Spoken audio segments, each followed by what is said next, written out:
Well,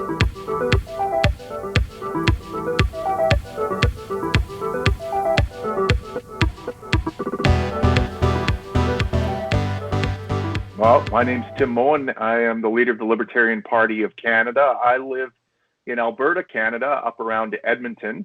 And I've been the leader of the Libertarian Party for about 6 or 7 years. So quite a while. I've made a couple of runs for Prime Minister and haven't been successful yet. It kind of shows in Canada right now. We are definitely the opposite of libertarian. Yeah, and there's so much to talk about as far as politics and COVID and the lockdown and all that. And before I get to that, I see you have a piano. I'm guessing you play a little bit of music yourself. Yeah, I do. I tinkle around a little bit. Just mental health. Besides Rush and the Tragically Hip, what would be a Canadian band you would recommend us Americans listen to? I would recommend this band called Nickelback. They are the best band in the world, and everyone who hears them loves them. And they're from my home province, Alberta, and they represent everything that's great about Alberta.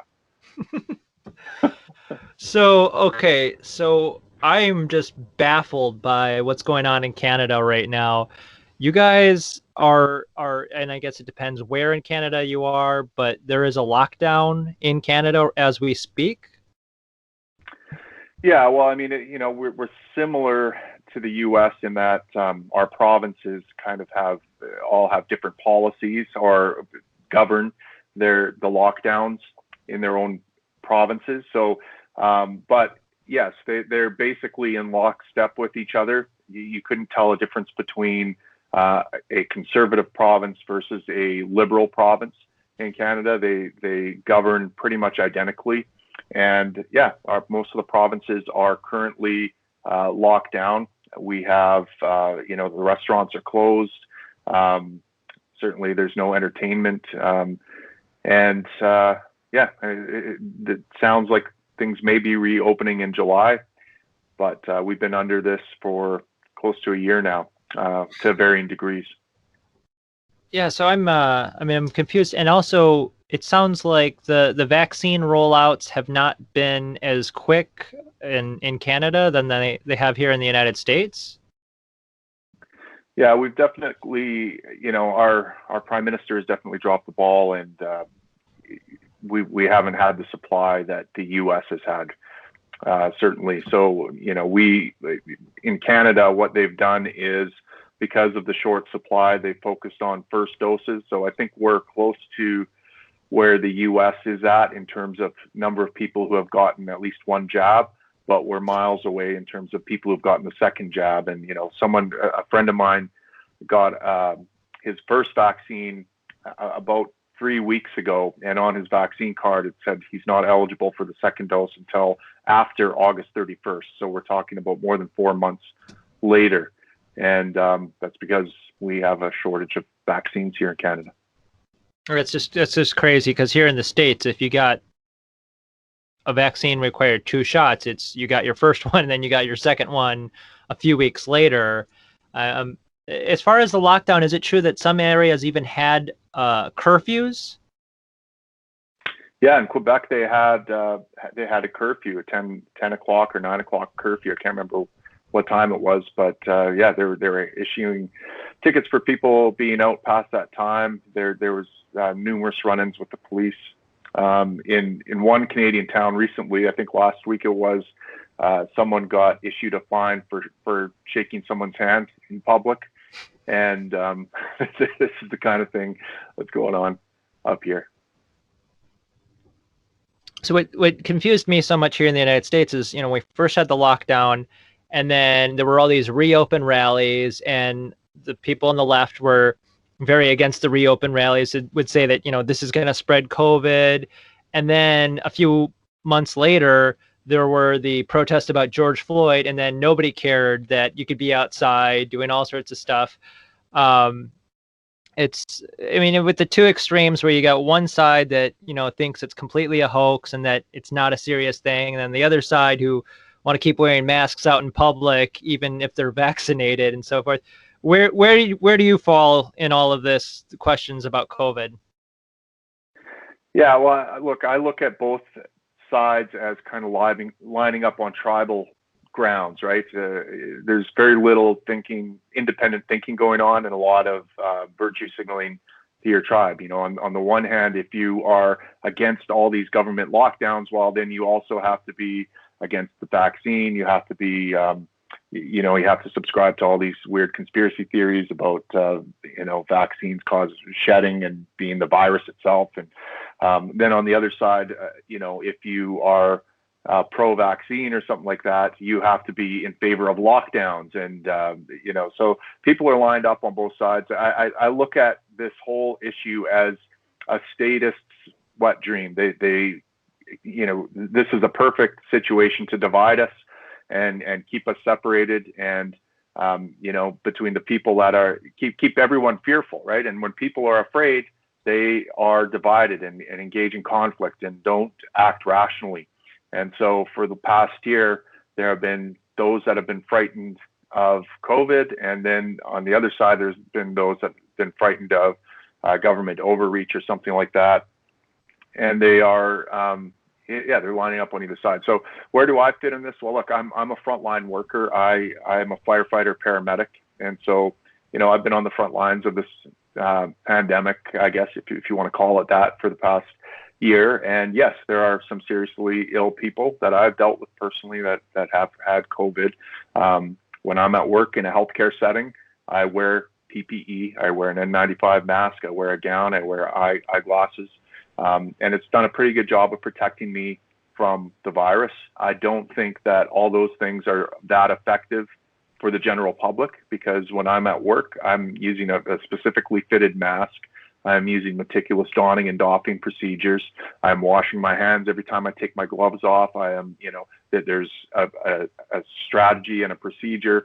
I just don't think that works in public. And I believe that masking policies have probably put the public at greater risk. I think a much better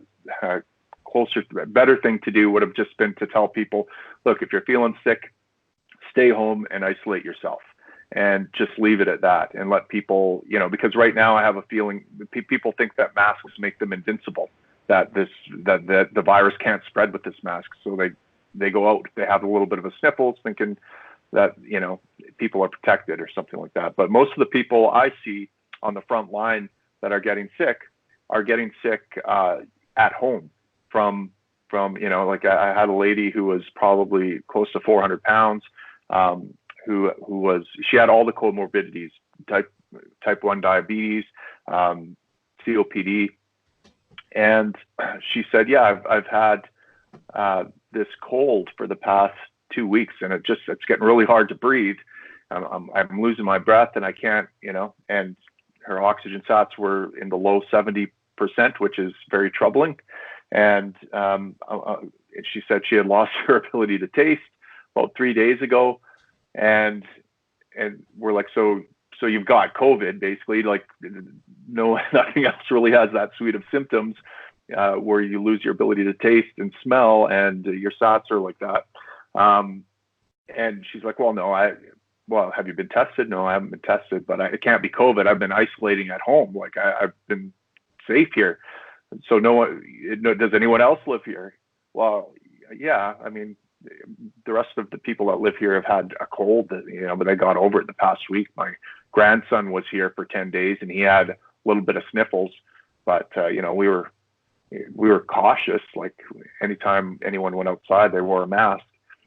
So, I mean, and typically this is the type of person that I see getting COVID. It's someone who doesn't understand that a cold is a coronavirus. And so if you can get a coronavirus called a cold, you can get a coronavirus called COVID-19. And, and this lady, I'd be surprised if she's still alive, to be honest with you, because she was just so unhealthy and she was declining. And, she was in denial that she had this virus. And she was, she was following everything the government told her to do. If you go outside, wear a mask, keep your distance in the grocery store, isolate if you have comorbidities. But people aren't going to isolate from their family. And if their family has the sniffles, and you write it off as just the cold, because look at, from her perspective, everything, she was scared poopless of COVID-19 because of everything she saw on the news, right? So that's a serious thing. COVID-19 is a serious thing. And my grandson just has a little bit of the sniffles. So obviously that can't be COVID-19. That's nothing, right? So from my perspective, the government and media narrative here has put people more at risk by focusing on all these arcane rules and public health policies and, lockdowns and central planning nonsense. I mean, you don't know what the rules are one day to the next. At least that's how it is here in Canada, and certainly in the healthcare system. If they would have just explained to people, look, this is like the cold for most people, but for some people it can be deadly. And so if you have the sniffles or just a little bit of a scratch in your throat, stay home and isolate and protect those that you love, and just leave it at that and let people manage their own risk, rather than keep people glued to the television set, continually interested in what do I need to do to protect myself now. So so that's my perspective. Yeah, COVID's a real thing, and it's pretty serious for some people, and mostly it's not that serious for most people that are healthy. Sure. So is it similar in Canada as far as your access as a member of the Libertarian Party? I mean, to get in, for instance, debates, do they allow the Libertarian Party in the debate, or do they set high thresholds? I mean, here in the United States, as you I'm sure know, Democrats and Republicans run the show, and we don't let third and fourth parties into the debates typically. What's it like as a, party? Is the Libertarian Party there in Canada? Yeah, I mean, it's very difficult to get into the debates here. I think the last election, they said that we had to have a candidate or an electoral district association, which is like a constituency association or a district association, basically the regional organization for the party in every single riding across Canada. And we had to have a shot at getting at least one Libertarian elected in one riding. And of course, the polls don't even ask about Libertarians. So, good luck getting any polling going there. And, the other thing that makes it difficult is that it's very easy to start a political party in Canada. And so there's a lot of competition on the market in terms of political parties looking for that liberty vote. And there's not a lot of libertarians here. So, we are competing with parties like, one of the rising parties is kind of a populist party called the People's Party of Canada. And it's a bit different than the People's Party in the US, which is very left-wing. This is kind of a right-wing populist party that has some libertarian leanings, but is focused on limiting immigration, let's say, and isn't all that concerned about a bunch of other infringements of liberty that the government's doing. So it's not the kind of libertarian party I would like. But for someone who's concerned about the lockdowns and they see this party rising, that's kind of who they might glom onto. And then there's the Maverick Party, which is another populist party that has some libertarian leanings. And there's just a number of these upstart parties. So it's kind of hard to break through the noise here in Canada in terms of attracting liberty-oriented votes, and really, because from my perspective, the proper role of a Libertarian Party is to make more libertarians. If you are trading principles for votes, then you're doing it wrong. Culture or government, a libertarian government is downstream from culture. And the only way we're going to get that kind of liberty-oriented government is by making more libertarians. And that requires people that understand basic libertarian tenets. So, unless your party's doing that, I don't think you're even in the liberty game, to be honest with you. You can preach against the lockdowns and against this particular draconian government measure all you want, but if you're not actually making a libertarian, you're wasting time. You're not even playing the game. The most you can do is form government. But then what? What do you do once you form government in a society full of statists? Can you legislate liberty? No, you definitely can't. People want government. They can't wait to be jackbooted. and that's the same on both the left and the right side of the spectrums. So until we have more libertarians, that's an issue. So yeah, it is definitely a challenge in Canada to break through the noise because there's so many different political parties, and because Elections Canada sets the bar pretty high for getting into these national debates. But to be honest with you, I don't think a lot of Canadians even watch the national debates. They're really boring, and it's not like the US where it's like a big production. It's almost like the Super Bowl, it seems, when you guys have a debate there. It's like only the most nerdy political wonks seem to watch the debates here in Canada, because there's usually like 4 or 5 people on the stage, and they're saying essentially the same thing. It's not as entertaining. Maybe if we had a Trump figure here in Canada, it would be entertaining, but we don't. So, well, in England, they have Jeremy Corbyn. Here in the United States, we have Bernie Sanders. Is there like a left-wing character like that in Canada?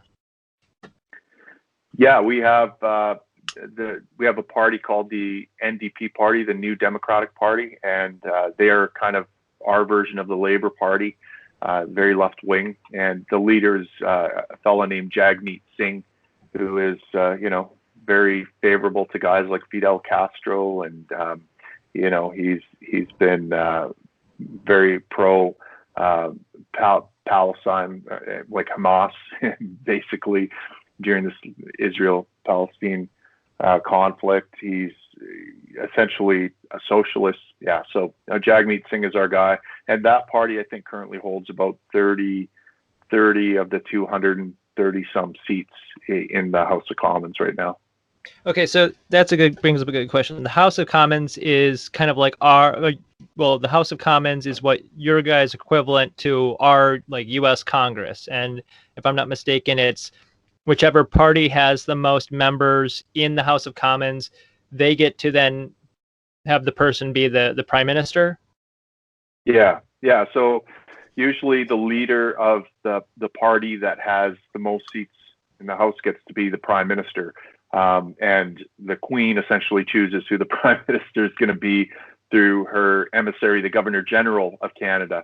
So, it's usually just a formality, but in theory, the Queen could choose someone else to be prime minister. The Governor General could remove the prime minister.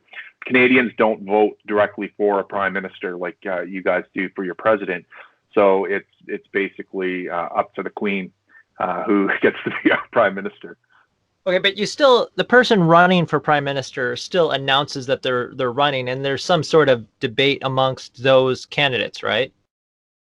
Yeah, the leaders of the parties that are running, they have the debate. So, in a sense, I'm running for prime minister. I tell people, I'm running for prime minister. It's kind of a shorthand way of, and I think most Canadians, unfortunately, they assume that our political system is more like the U.S., where you actually vote for the president. And I think most of the people, we have fairly low voter turnout. I don't know how many people have actually gone into the voting booth and wondered why there isn't the name of a prime ministerial candidate on their ballot, only just their local candidates running for member of parliament. But yeah, so we say I say I'm running for prime minister, but in fact, I'm just running for a seat in my riding.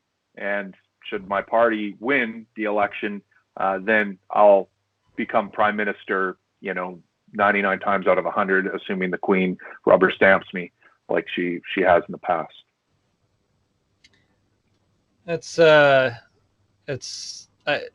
The system there is very interesting. I'll say that. So going on to another issue, if you talk about tar sands, most Americans don't even know what the tar sands is, and here we talk a lot about the Dakota Access Pipeline and so forth. But what are your thoughts on the fracking and the tar sands and so forth? And isn't there some sort of it seems that there's some things stopping the oil from coming into the United States, if I'm not mistaken? Yeah, well, in Alberta, we call them oil sands because the term tar sands has been taken on a politically incorrect terminology. I tried to get the name tar sands back because when I was growing up, tar sands was just what we called it, and there was no negative connotation to it. I worked in Fort McMurray in the tar sands region of Canada for a number of years. And that's actually how I got my start in politics, because that region is such a geopolitical hotspot. The environmentalists all come there to tell us how we're committing genocide and destroying the planet. And so that's kind of how I got my start in politics. I had a film production company because every firefighter has a side hustle, and mine was doing video production. And so I made it my mission to get on the film crews for all these Hollywood types that were coming to Fort McMurray to preach with their films. And so I did some film work with Neil Young and Daryl Hannah when they came up to my town. And, I wrote about that experience. And, the tar sands they're naturally occurring. They ooze right out of the riverbanks in that region. It's an amazing kind of natural resource that we have in that area. It's like tar almost that's coming out of the riverbanks and seeping into the river. And we figured out how to extract that and make energy that the world needs. And so, I've been very big proponent of the oil sands because look, it's energy, it's reliable, and it's something that the world needs. Fossil fuels protect us from an adverse environment, the human environment. That is the environment that allows us to flourish and not die of cold or of heat or of all these other things, requires energy. And fossil fuels are an energy that protect us from an adverse climate. And Fort McMurray and the oil sands and the tar sands produces that, and so does fracking and all these things. And so, I'm sure there are certainly some negative effects from these activities. There's pollution and whatnot, and we need property rights, strong property rights to protect people who are harmed by pollution and protect them from pollution. But overall, I think that all these things are great. Now, how this ties into the U.S. is that, we want to get our oil to market. And the Keystone XL pipeline is one of the ways we want to do that, which is we'll allow our producers here in Canada to sell oil to refineries in Texas and various points in the U.S. Without having to ship it by rail, let's say, because a lot of it gets shipped by rail right now, and we'll be able to sell more of it to you fine folks down south there. And of course, that is a contentious issue every election. Obama kiboshed the pipeline. Trump, approved it again, and now Biden has kiboshed it again. So it's very frustrating for us as Canadians to see that you guys want conflict oil more than you want our oil. Like, you'd rather have oil from Saudi Arabia or Venezuela or all these places where the money you pay these governments is going to human rights abuses versus us, friendly Canadians up here who always say sorry and are polite. And we are sorry about Nickelback and various other bands, but that's no reason to hate our oil or hate us. We've got very ethical oil up here, and unlike other places like the First Nations or Native communities in and around the oil sands region, there's always contentious there and focus on how the oil sands are negatively affecting them. But if you actually talk to people in those communities, their lifestyle and flourishing is much greater than other reservations because they have all this opportunity to work for oil sands and oil companies, and so they're very well off because of that. And there are a few Native activists that make a living out of shaking their fist at oil companies and at what's going on. And there are some legitimate concerns there that I would want to fix as a Libertarian Prime Minister. But by and large, it's been an overall positive effect for those communities there. So we're pretty proud of our product, and a lot of people I know work in the oil industry, and they're good people, and we think it's a positive for the world. So yeah. Okay, so moving on to another issue, Canada, I can't remember how many years it's been now, but a few years ago, the nation of Canada legalized marijuana completely, or is there still some restrictions on it? Oh, yeah, there's more things to get arrested for than ever in Canada regarding cannabis. Now, yes, it's true that we have cannabis dispensaries across the country now that sell licensed cannabis to people, and so that's great. I mean, consumers now have a choice, but these mom and pop grow ops that were kind of operating in a legal gray area for a while as medical cannabis producers are having a difficult time transitioning over to the legal market in recreational use, because in order to transition, you have to get a license from the government, from Health Canada. It's a federal license to grow and produce marijuana, and these are proving very costly and difficult to get. And it's the people that are most connected to the government that are getting these licenses. For example, Justin Trudeau, our current prime minister, his campaign chief financial officer owns one of the largest, or did own one of the largest cannabis companies in Canada while legalization was happening. And they happen to be one of the handful of companies, of course, that got a license to produce cannabis for the recreational market.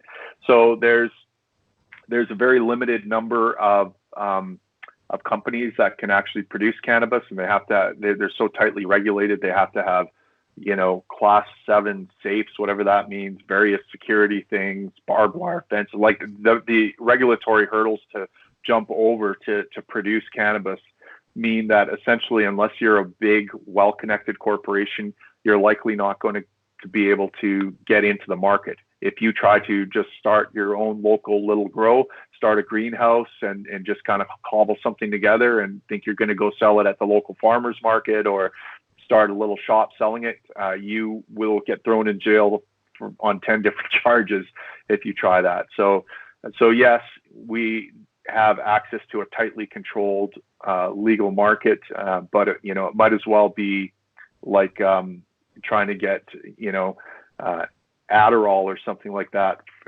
Yes, Adderall is legal. We can go get it if we go to a doctor and get a prescription, and if a big pharmaceutical company is allowed to produce it. But if you try cooking your own meth at home, which is essentially what Adderall is, you're going to get locked in the clink pretty quick. And so cannabis is kind of almost like that now. And I mean, as far as other drugs, is it similar to the United States and their war on drugs, where I'm sure the United States locks up many, many, many more people, but I mean, is it similar in Canada where you have large amounts of people being thrown into prison for years and years for relatively small amounts of drugs, or? I don't think that's quite as prevalent in Canada. It seems like police here, although they have the ability to trump up, drug charges, I'm not sure that they use it all that often. Certainly cannabis is, and small amounts of drugs, most of the time cops let it go. But yeah, they're pretty hard on traffickers. Although our justice system here isn't quite as draconian, I don't think, as the U.S. or as strict. So the sentences are usually lighter. They're out on parole and different things like that. But we do bust a lot of people. A lot of people are getting busted nowadays for fentanyl and like the harder drugs out there. So yeah, that is definitely a concern here, but I don't think it's anywhere near to the degree it is in the U.S. And we don't have the type of inner city gang cultures in Canada that lead to mass arrests, I think, as you might in the U.S. At least not yet. Okay, so last question, and including all the COVID and the lockdown, I mean, tell us, what are the worst things you've seen out of Justin Trudeau? Oof. Well, look, Justin Trudeau is just a perpetual frat boy living his best life. I can't even be mad at the kid. He is. There's nothing there. Like, he's just an empty, puppet essentially. He's an actor. He was a drama teacher, I think, and I actually have a bit of sympathy for Trudeau. He has grown up, the son of one of our most popular prime ministers ever. His dad, Pierre Elliott Trudeau, who dated movie stars and was a very charismatic guy. And whether he was friends with Castro, but even the conservatives had some respect for the guy. He would give the finger. He stood up for what he believed in. Like, he had a spine. And so his old man had all this respect from both sides of the aisle. And Trudeau has grown up in his shadow, kind of a trust fund kid, expected, kind of groomed and expected to follow in his dad's legacy and be, he's kind of like George Bush Jr. almost, right? Just kind of this this guy coming from this big political powerhouse family who's just kind of dumb and trying to do the best he can. And of course, he's on the left side of the aisle, so he's got to be super woke and talk about all those talking points that I don't even think he buys into.